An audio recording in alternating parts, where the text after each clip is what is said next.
Congratulations. Cheers all around. You've made it to retirement. Now are we going to make it through retirement? Coming up next.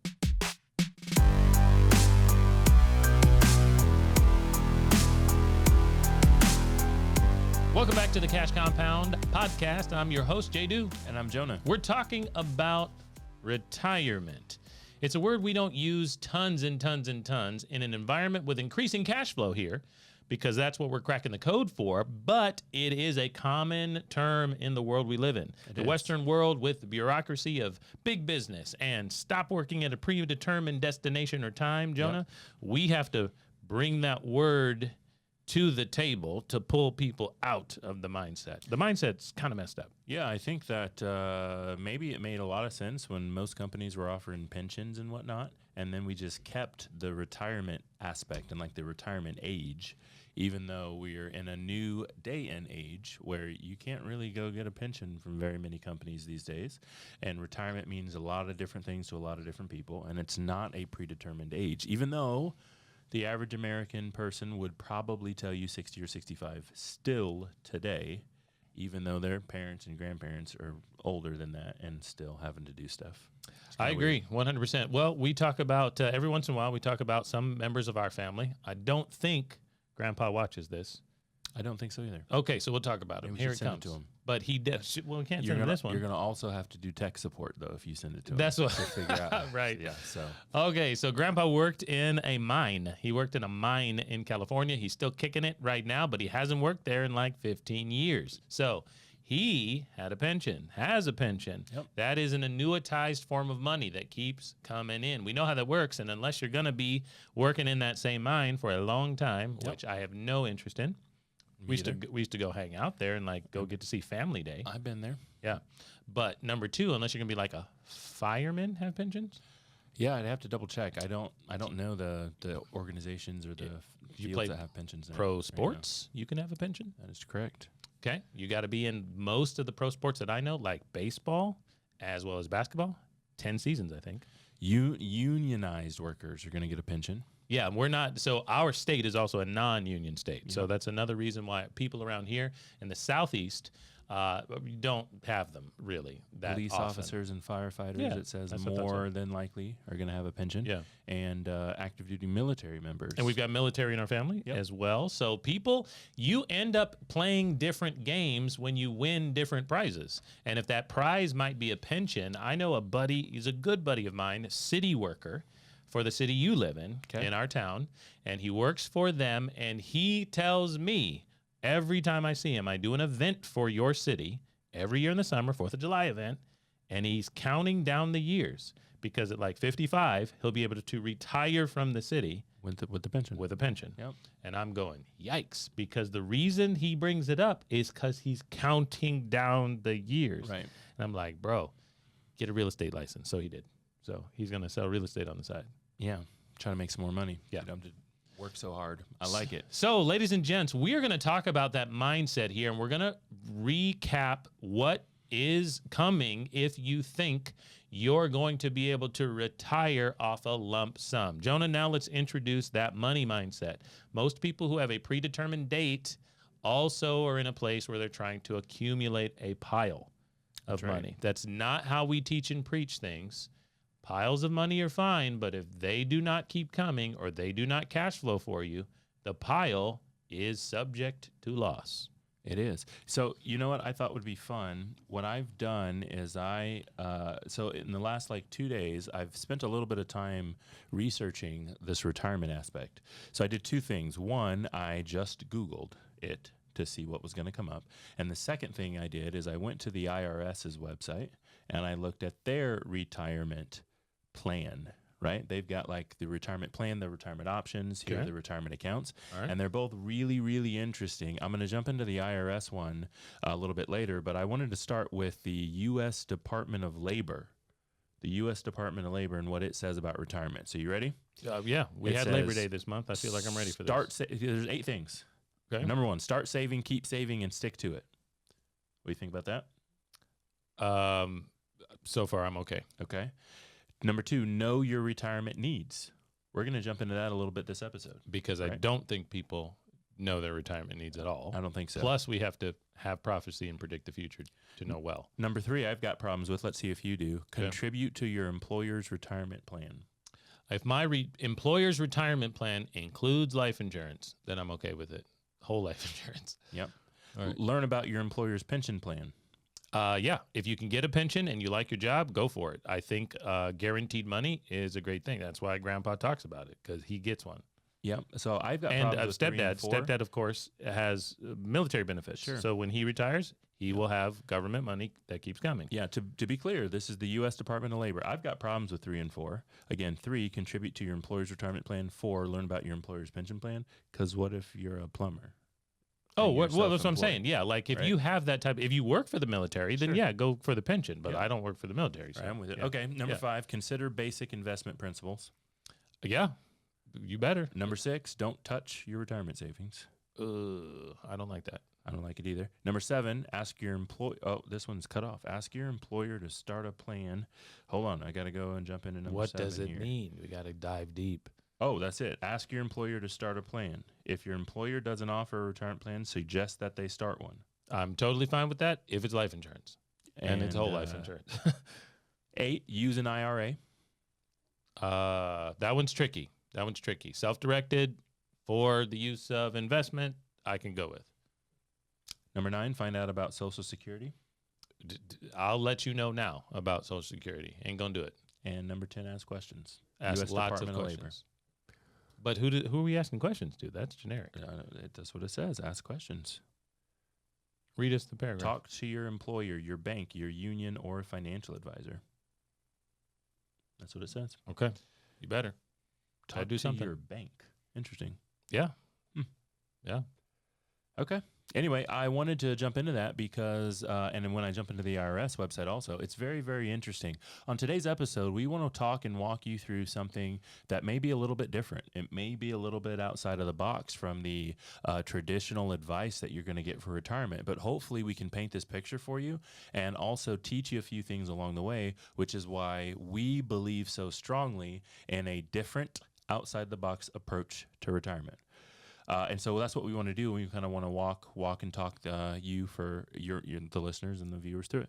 Okay, so we're going to do a little math game with you guys. We've done this before once or twice. We've done it in person once or twice. If you ever see us in the room or you get some extra time with us, we might walk you through this idea. And it's going to be helpful for people's perspective of the future.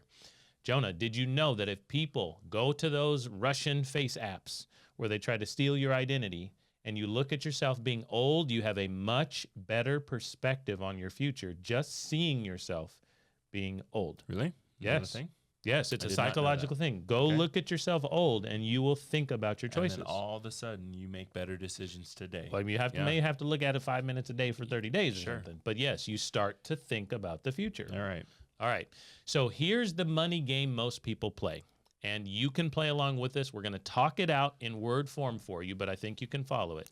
Most people begin working maybe around 20 years old, round number. They begin a career and they start contributing to big corporate bureaucracy qualified plans day one. Nowadays, more and more employers have they only let you opt out. If Yep. you tell them they're Yep. going to have you opt in. Lots of us work for small businesses out there. We understand that. And if you work for small businesses, maybe they don't have a plan. I get it. And if you work for yourself in the gig economy, you probably don't have a plan either. But if you end up white collar, which is what we were taught to go for, Yep. go to school, get good grades, and then go get a job in a corporate environment, then this is probably the plan. You start working around 20 years old and you work. You get paid every other Friday, once a month, and for your entire career of working, Yep. a bunch of 40 your years, money 45 is years. deferred to a plan. Yep. Okay, Jonah, how do you feel about that? What are these plans? Does this make sense so far? I would feel fine about it, but it depends on the qualities of the plan. It depends on the characteristics of the plan. It's not a bad thought from that standpoint so far. Hey, if you're going to go work for 40 or 45 years, save a little bit of your money each time you get paid. I'm fine. but it depends on where you save it. That's the Right. key, right? Now, the reason, oh, go ahead. No, I was just gonna say, I think a lot of people save it in the wrong spot. Like, Yeah. like, what are the qualities of where you're putting it? Because again, if we said, hey, for the next 40 or 45 years that you're working, every time that you get a paycheck, take $100 and stick it in your mattress, you tell us, no, that's not a very good spot to put the money. There are basically no benefits to me. In fact, there's probably negative benefits. One, my mattress becomes lumpy, so now my back hurts. Two, if you really leave a few dollars in your mattress for 40 to 45 years, I bet you they'd rot or fall apart, or you couldn't actually even get them out to use them, right? Maybe you could trade them if they didn't crumble. If You they go didn't- trade them at the bank. Sure, you could go trade. Okay. Okay. But All right. then, other people are going to say, well, okay. And another thing that you got to consider if that's your idea is inflation. And you got to, Yeah, like, there's other we're things. about to get into that. And then all of a sudden you go, okay. So taking a little bit of the money every time you get paid, good idea. Where you put it, though, makes all the difference. Now, the reason this is important, let's go back to it, is because if you stop working at some point, you still need money. Yep. Cash flow is king. So if you decide you're going to arbitrarily or compulsory stop working at some point because your knees don't work anymore, your back ain't working, you go take it to the house, you still need money. That's great. That's a big deal. Now, Jonah, I think it's interesting. Let's do a little quick history lesson because that is basically what we've talked about so far and leading people into is the 20th century. However, I like some history out there. And then the 19th century and before that, the idea of stopping work at an arbitrary number like 59, 60, 65, it didn't exist. Really? No, not at all. It did not exist until the Industrial Revolution Okay. because you didn't actually work for other people. You had your own Because family. You got your own family. You got your own farm. You got your own farm. Stuff. So you always just work. keep working. You just So always work. Yep. we got these big factories by these industrialists, and they said, come work for us. And they said, well, if I work for you, how in the world do I make it? Yep. Well, we will give you a pension Yep. when you're done. See, when you can't work or don't want to work anymore, you only have to work for us for about 50 years. Or get too old to continue doing the job well, and we really should replace Yes. you with someone younger. We will just give you your salary. We'll just give you your money. You say, oh, that's a decent trade because now I need money because we only grow corn on our farm, but I need shoes and my kids want to go to school and all these other things, and I got to pay money for that. I can't just barter it. Yep. So that's an interesting phenomenon. So it was an arbitrarily made up thing to work until a certain time, and then at the end of that, we'll still pay you. If you give us enough years, we'll pay you. It makes sense why they got Yep. everybody to do it. Yes. Because it's a And then I decent don't have to deal. work I don't have to work all day. I don't have to work. I don't have to worry about like, wake up super early. I Yes. don't have to get up be in the rain. I don't have to do any of that. I'll have money to be able to use to trade things because like if we have a bad year, like we struggle on Let's those bad talk about years. how much money these corporations were making that they can say, yeah, you can work for me for 50 years and then I'm cool to just continue paying you. Yeah. They were making buku bucks. 100%. In our sphere of the world, southeastern, northwestern, southeastern United States, South Carolina, it was mills. Yeah. Mills But it's is still what they like did. wild money. Mm-hmm. But anyway, it's a good deal. Yeah. It makes sense to me. If I'm 20, 18, 19, 20, just coming out of school, just growing up on the farm, and, maybe 16 even earlier. Yeah, 16, if you go back 17, far enough, it's right? 12. And they're like, okay, you got two options. It's either get up with me at 4 and get these milk these cows, or Get up at 5 or yeah, and or go to the walk to the mill. you can walk to the mill at 5. You only got to work till 2, 3. Oh, no, back then it was like 6 p.m., 7 p.m. It was long days. When it still. Yeah, but you're done and you get money. And if you work for them for 50 years, then they'll just pay you in your That retirement. makes sense to me. They also didn't live as long, so they didn't think they're going to have to pay you as long. But Yeah. that's one of the issues we have to talk about now is longevity. So let's go back into the 20th and 21st century. Ladies and gents, what happens now is you have contributed to these plans. And these plans are investments. We have entire podcast episodes reminding you of these qualified plans. They are investment strategies, meaning there is a risk of loss. Investment doesn't mean potential gain. It actually means risk of loss. I'll say it again for the people in the back. Qualified plans are investment vehicles, not savings vehicles. If you are asked how you are saving for retirement and all of your money is in a 401k, you should answer, I am not. I'm investing for retirement. Okay. Fingers crossed. So what happens now is most people are trying to have enough money because they don't have a pension, they don't have guarantees, they are trying to have enough money to not work anymore. That's right. We all know, before we get into the math, that you actually are around people every single day of your life that plan did not work, and so they still work in their older years. That's right. I'm not saying that they're not doing something fun, because now they can do something a little bit more casual. They don't expect their expenses to go up in terms of housing or something like that. Or maybe they don't like to travel as much, so they can sit at home and watch Ryan Seacrest on the new wheel. But here's the problem. They didn't have enough money to not work. That's right. Okay. So if your plan is that, here are some of the numbers. Let's get into the math. Ladies and gentlemen, how much money do you make today? Jonah, can you give us some averages or what you think that might be right now? Sure. In our world, in our county, in our state, what is it that people make today, and how much of it are they spending this year? Yeah, that's a good question. So again, for all of you who are listening at home or watching us on YouTube, now is the time for you to participate. The first question in order to determine your retirement number here is how much, say it again? How much money do you make today? How much money do you Let's make just start today? with something simple. So I'll give you some heads up, because you might not know. I think that right now in the United States of America, the average family is doing somewhere between $30,000 and $40,000, if I'm not mistaken. The average income.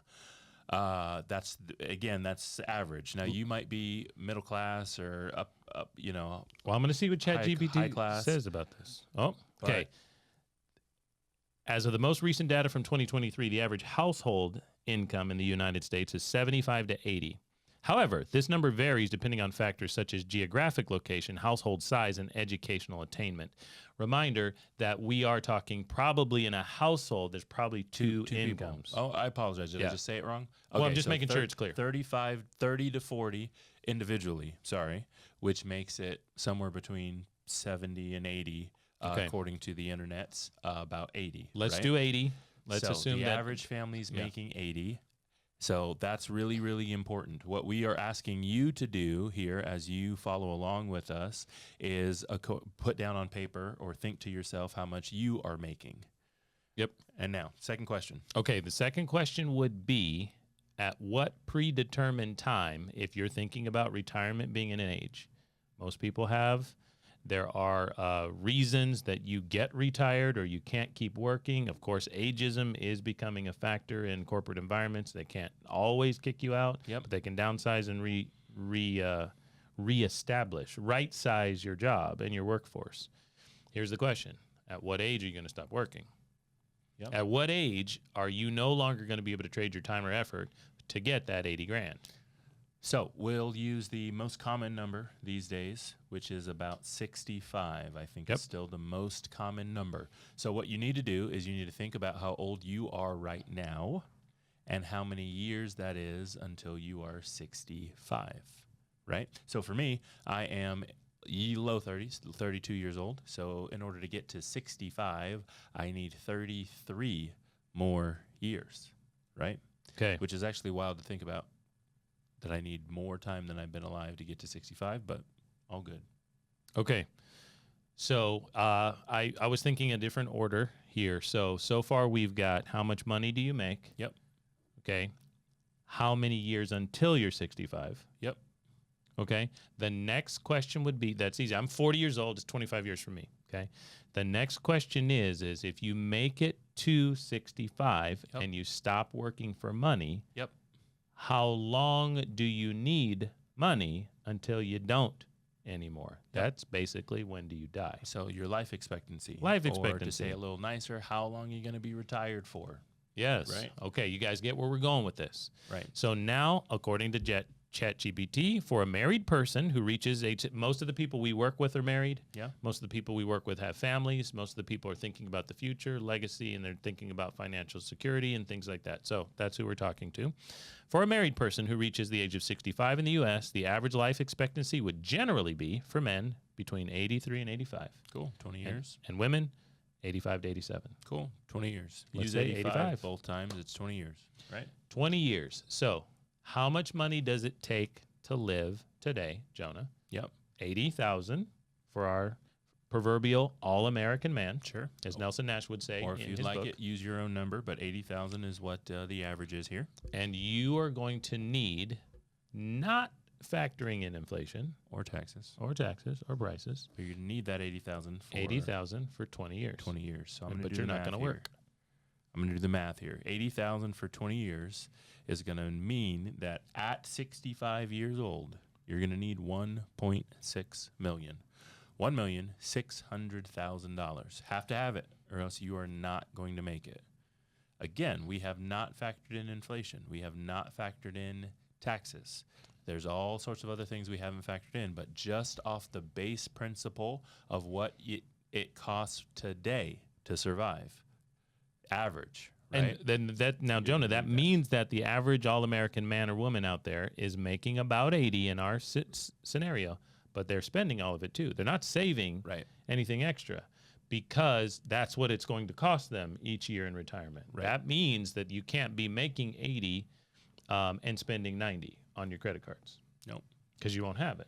Well, you can't. I mean, you can't be making 80. The thing about it is the problem with the math, the problem with the retirement idea is that the math doesn't add up. If I make $80,000 and I've got 30 years in order to have my $1.6 million, I have to start saving. Right. This is the important part. If I need $1.6 million and I've got 33 years to get it done, I need to be saving $48,000 a year. Do you guys understand that math? Which means that if I make 80, I need to be using 32 only, right? Or I've got to put the money somewhere where it must grow. Can't go backward. Cannot go backward. Not if I'm going to give them $48,000 a year. So here's the question that I want to ask. How many families out there in America, right? Let's ask ChatGPT the savings rate. But how many families out there in America are going to make $80,000? That's the average. And they're going to save $48,000 of it in order to make it in retirement. That is over 50%, right? Right.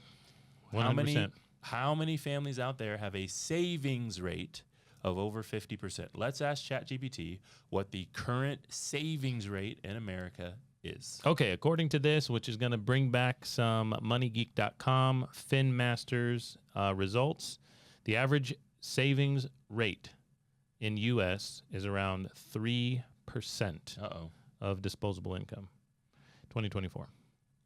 So what that really saying is if you make $80,000, you're more than likely saving around $2,400. Let me do some math for you. $2,400. Let's say let's give you the benefit of the doubt. You started saving $2,400 from the time you got your job. Okay. 20 years old until the time you want to retire. 65 years old. That's 45 years, right? So it's $2,400 45 years in a row. You will get to retirement at $108,000. You needed 1.6 and you got there with 108. I hate to break it to you folks, but you're not going to make it, right? I don't know what The returns that it's going to be a big screech coming to a halt. the returns that you would have needed to pull that off. Now, we didn't calculate that in, but we're trying to make sure you're doing the math on your situation. Take a look at yourself down the future. Remember, begin with the end in mind. So now let's go back to what factors are there that are going to be in your face, staring you in the face. And right now, in the last couple of years, since COVID, it's a huge deal for most people. And a shout out to Dr. Tom Wall, a friend of ours. He's been on this podcast before, who wrote the book to help you understand retirement. We've got it on our website, I think. You can go to thecashcompound.com/books, and I believe it is there. Can't even think of the name right now, but Dr. Tom Wall has got a retirement PhD. A retirement PhD. It's kind of fun. Okay, it is. And I read the book in one sitting on one flight and was like, this is not over my head. This is for the average person. Now, here's the issue that we need to get into. When you get to retirement, ask your folks, ask your friends, ask your neighbors. Here's what they did not expect to be coming into the game. We already covered point number 1, insufficient retirement savings. They don't have enough. They realize that. They can eyeball that and realize they don't have enough. Number 2 is longer life expectancy. See, once you get to 65, if you're married, generally healthy, you have a tendency to live past 90. When we're talking about the median life expectancy, we got to factor in younger mortality. But if you live to 70, you have a tendency to make it farther. Yep. If you're 2 years old, we don't know how many of them will make it to 70. If you're 69, 90% of them make it to 70, right? So that is a big deal. How long you live. What if you live beyond the 20 years that we factored in? You'd be out of money even if you had 1.6. Another one that is becoming more and more clear to the American family about our broken systems of bureaucracy and the government involvement and just plain costs is healthcare. Absolutely. Healthcare. Wild. So if you think you're going to be healthier and have less concerns about healthcare costs, you are delusional. Your healthcare costs go up like crazy in your later years. You may need skilled nursing, assisted living. You may need nursing care in your home. You may need to pay your family members to come see you because they now can't work because they need to help you around the house. Yep. Those things cost money, and the costs are rising like crazy in this country. There's more and more concerns for long-term care insurance, which we can help provide. We hope you reach out to us for a conversation around this. But these are all factors. On top of that, what about just plain debt that you still may have? What about those student loans, that house note, those cars? Yep. If you haven't paid those things off or you incur new ones, you're in trouble because you did not factor in enough money for those things, or you just don't have it because your investment returns or you lost money throughout your time. And one other big thing that's happening to lots of families right now, sandwich generation families, octogenarians, 80-year-olds, nonagenarians, I think, 90-year-olds, is other family concerns that threw them off board. So they have kids and grandkids who need money. And they're providing, potentially, they're the ones who stockpiled some money, so they offer that money as Christmas presents, as wedding gifts to younger family members. Or maybe there's a tragedy or something that was unforeseen in your younger family, and someone needs to move in with you. Well, now how do you handle that? Yep. You were only prepared to potentially take care of your own needs. Right. The craziest part about this phenomenon of realizing, right, it's like I just mentioned, the U.S. labor, like we read it, it was the second bullet point, I think. Understand your retirement needs. If you understand how much money that you're going to need for those years, I don't think that a lot of people would take the investment approach to get there. Right? When's the last time? Qualified plan investment investment approach to get there. Because I'm taking an investment approach. It's not a qualified plan investment Sure, but approach. I just don't think a lot of people would take that. And the reason being is because there are guaranteed ways. There absolutely are guaranteed ways to have lifelong money, whether you're retired or not. Right? Yeah. A lot of them happen through insurance companies. So this is why I thought the IRS.gov website was so interesting. Okay, what So you got? listen, I'm on IRS.gov, and I typed in retirement to their search bar. They've got an entire link with types of retirement plans from the IRS. I'll read them all to you. There's like 15. IRAs, Roth IRAs, 401ks, simple 401ks, 403bs, simple IRAs, SEP plans. So that's simplified employee pension. SAR-SEP plans, payroll deduction IRAs, profit sharing plans, defined benefit plans, money purchase plans, employee stock ownership plans, governmental plans, 457 plans, multiple employer plans, and help with choosing a retirement plan for the last option. right? But here's what's interesting about this. This is the IRS not saying, here are our retirement plans. There's a different link for that. This is saying, here are the retirement plans that we recognize. But you know what's funny? I just pulled up the insurance companies' websites. I pulled up 4 different insurance companies' websites, and I want to see. So right now, I'm on one of these insurance companies, A major mutual. One of the old ones. You're a hover away from retirement planning, right on their website. A hover.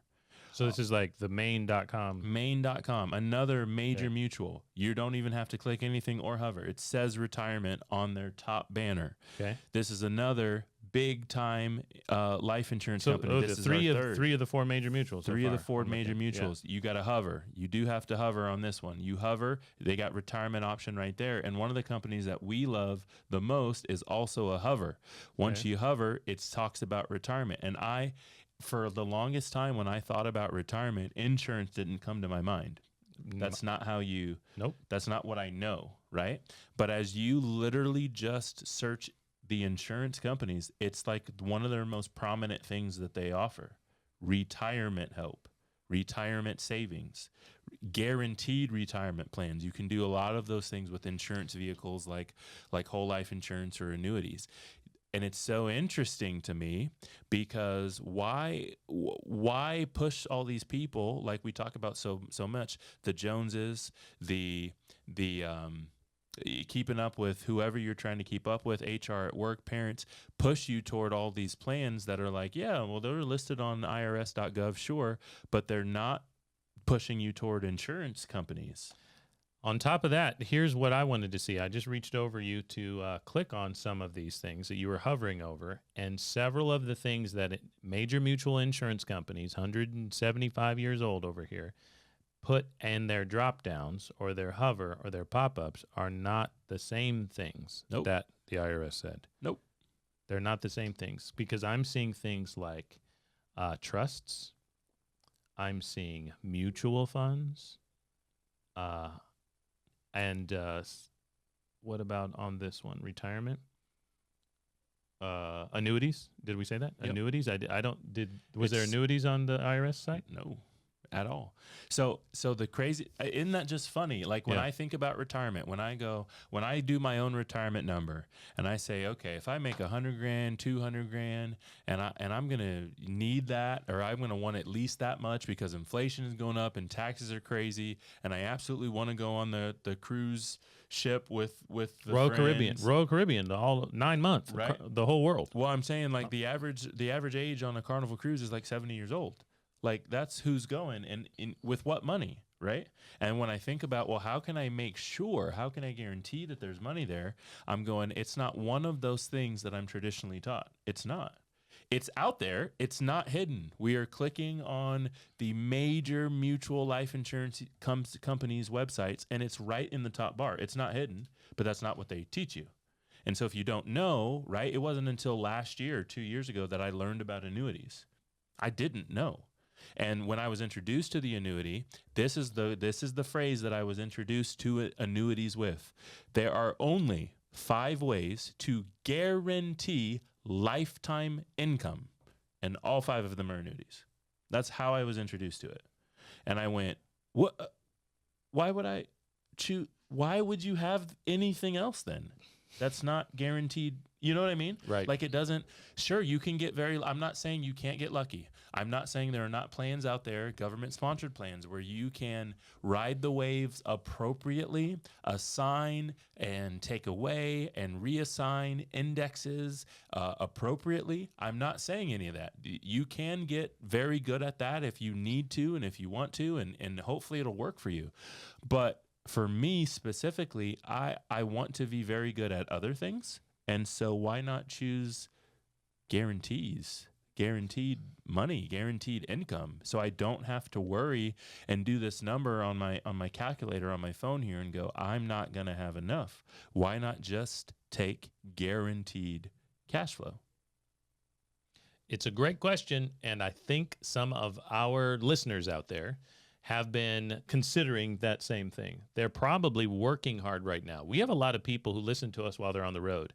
and they're truck driving, they're at the gym, they're people who are concerned about their finances, and they think about them. They also have a tendency to be misled by HR and government politicians, and their plus one, their spouses, are also not quite sure what to do. Yep. So they're introducing this to their friends and family members who are closest to them, saying, hey, I have concerns, and even their plus ones don't know how to have the conversation with them. Yep. And because in the financial space, there are individuals who sit you down and walk you through this, virtual advisors like us, if you're not in South Carolina, or people who sit down as a certified financial planner or some person like that, everyone gets nervous because no one's ever talked to them about what this person is saying before. They get really nervous. And they're like, is this the right thing to do? They didn't say this at work, and they love me there. Yep. They didn't say this on the Stump campaign 2024 when they were arguing over who's better at golf. They did not. They didn't say that. So, like, who loves me the most? Who's going to teach me the right stuff? And what we're trying to help you understand is that insurance, at the core of it, is preserving capital. And that's probably where you want to start. Build yourself a solid foundation where you preserve your capital. And then you get into something you understand for investment opportunity and returns. But if you don't have if you've not built a right and proper foundation in the right place, insurance is the place to do that, then you are in jeopardy of not making enough, having enough, or even losing it in retirement. God forbid you make it to retirement with enough, and then your money's in the wrong place, or you pick the wrong environment to work with it, and you lost it. Or God forbid there's a health concern or a family member issue, and it just drains it. You don't have any more, and you don't have any energy to go back out there and win. Yep. I think if more people understood the other options that are out there and available to them, like we teach people to do with the infinite banking concept, with the other insurance products that legitimately on these folks' home pages of their website will literally tell you that they are guaranteed income and no market risk, that they so many other people would choose these options. I would just choose this option. It's just easier. Not only is it just easier, it gives me peace of mind and I don't have to worry. And that's a big thing when it comes to retirement. Nobody wants to think about, with the face filter app making you look old or not, nobody wants to think about, I'm not going to have enough and I'm going to have to keep working at 65, 70, 75. I don't want to be in that boat. I want to be with family at the house, on the cruises, doing all the fun stuff, playing pickleball, right? And not having to worry about, I got to leave the pickleball courts, everybody. My shift starts in an hour. Like, I just don't want to do it. Ladies and gentlemen, we want to remind you that we have an ongoing podcast all the time, and our last episode was talking about some of our fall events. We are going to be, at the time this drops, still looking forward to seeing you at the Money Multiplier Mastermind in Nashville, Tennessee, October 10 through 12. Right. We give you a lot of details about that in the last episode. And we are going to bring a new keynote to the stage, powerful, and to help you use the F word, not the bad one, shame on you. It's going to be the word finance. Use the F word and finance everything you buy. Just make sure you do that through your own banking system. Yeah, and if you're in the Los Angeles area, October 25th and 26th, I'll be speaking at the Inman Cultural Center for a real estate event. Realty 411 is the sponsor of that event. Again, I'll be speaking about the save and spend system, infinite banking. I'll also be giving a few real estate examples of some of the things that we've done in our town on how we used our infinite banking policies to get there. So again, that is October 25th and 26th if you are in the LA area. Each and every Thursday afternoon, Eastern Standard Time, 3:30 p.m., Jay Do, yours truly, is going live with what we called an Ask Me Anything for the last about 2 years or so, year and a half. I'm not sure how long it's been, but now we're getting into some specifics out there. The save and spend system, the ideal asset, father figures, where we help parents build a financial foundation and long-lasting legacy of money. And I'm often co-hosted there with Jesse Durham from our Cash Compound coaching team. So you can register for those events. They are free online every Thursday, 3:30 p.m. Eastern. Yeah, before we go, let's give a quick shout out to our fan follow of the week, which is Silver Star. I think that's the name on YouTube. She's a recent subscriber. I know that Danielle Baker is the handle, But Silver Star, Danielle Baker, whoever you are out there, we really do appreciate the follow. If you're watching this video, if you hear your name being called, what you should do is you should leave us a comment or like a post or something so we can see that you saw us. We'd be more than happy to answer your questions. So if you can jump into the links that we've put all around, descriptions, bios, that sort of thing, we'd be more than happy to talk with you. We want to answer your questions specifically, and we do appreciate you taking the time to subscribe to our channel. We look forward to having a cash consultation with you one-on-one to walk and talk through your long-term financial plan. If that's retirement for you, how are you going to make sure that you have a guaranteed stream of income that's income tax-free, growing for you so you can have peace of mind? We can do that through policy design. Let's make sure that you have the right type of policy contract set up from life insurance to make sure that your income is guaranteed to grow and cash flow for you. We'll talk to you again soon on another episode here at the Cash Compound.